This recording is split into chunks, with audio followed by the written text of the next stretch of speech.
আমি আপুর বাসায় গেলে শুধুমাত্র রিল্যাক্স করতে যাই। আমার যখন একদম ফেড আপ লাগে, সবকিছু থেকে অনেক বেশি ডিস্টার্ব হয়ে যায়, আমি তখন চলে যাই আমি আমার বোনের বাসায়। কিন্তু কাজে ফাঁকি দিলে তো চলবে না, আমাকে তো আমার কাজ চালিয়ে যেতে হবে। আজকে আপুর বাসা থেকে আমার চলে যাওয়ার পালা। আপুর বাসায় আরেকটা যাওয়ার কারণ হচ্ছে আমার সোনামণিটার জন্য।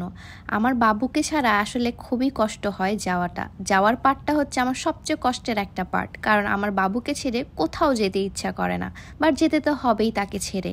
সো তাকে আমি অনেকগুলো আদর করছিলাম যাওয়ার আগে, এবং আমি অলমোস্ট কান্না করে দেওয়ার মতো সিচুয়েশন হয়ে গিয়েছিল। সো সেও আমাকে একটু ধরে ধরে আদর করছিল। আমি আমার বোনের কাছেও যাই, আমার বোনকেও একটু আদর করি।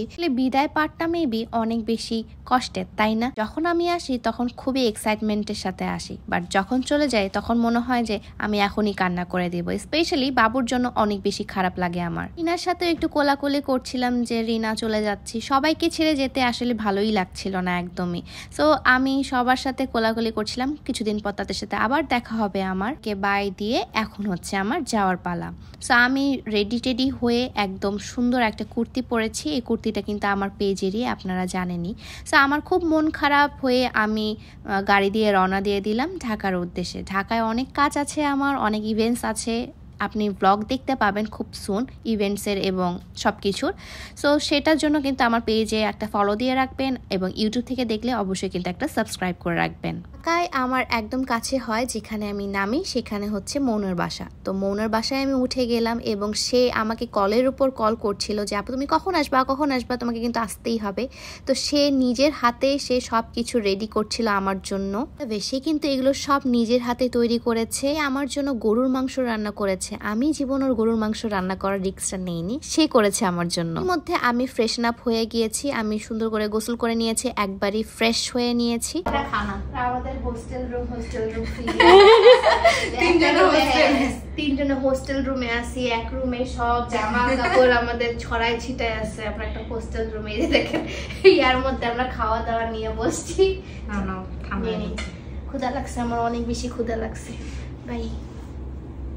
দুদিন ধরে শুধু জাপানিজ প্রোডাক্টেরই আমার মানে রিকমেন্ডেশন আসছিল, তাই আমি একটু ট্রাই করার জন্য এই হাদা লাবর টোনারগুলো অর্ডার করেছি, এবং এই সিরাম বা এসেন্স যেটাই বলেন না কেন এটা অর্ডার করেছি।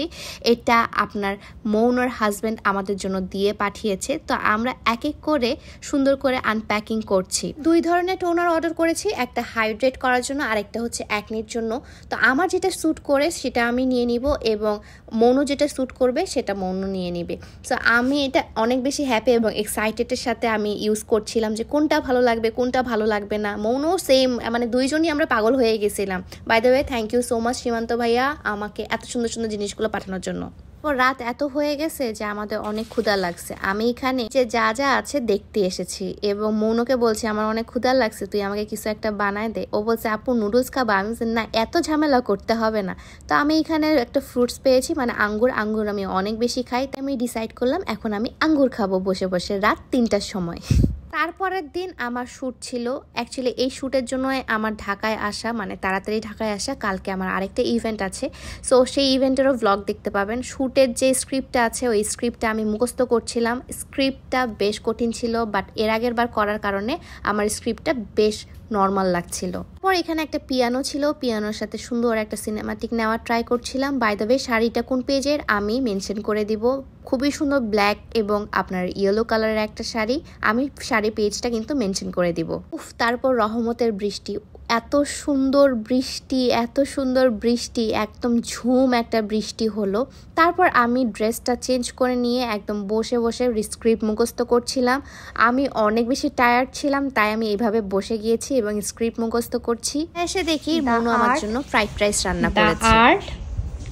The artist. এভাবে একটা এলোমেলো ভ্লগ ছিল আমাদের, এবং মৌনও লিটারেলি তার রুমটা পুরোটা গুছানোর ট্রাই করছিল। তার প্যান্টগুলো পরে আমি কিন্তু সুন্দর সুন্দর পোজও মারছিলাম। তো আজকের এই সুন্দর ভিডিওটা এই পর্যন্তই। সবাই ভালো থাকবেন, সুস্থ থাকবেন, আল্লাহ হাফেজ। দেখা হচ্ছে নেক্সট একটা এক্সাইটিং ভিডিও নিয়ে। Till then tata, bye by.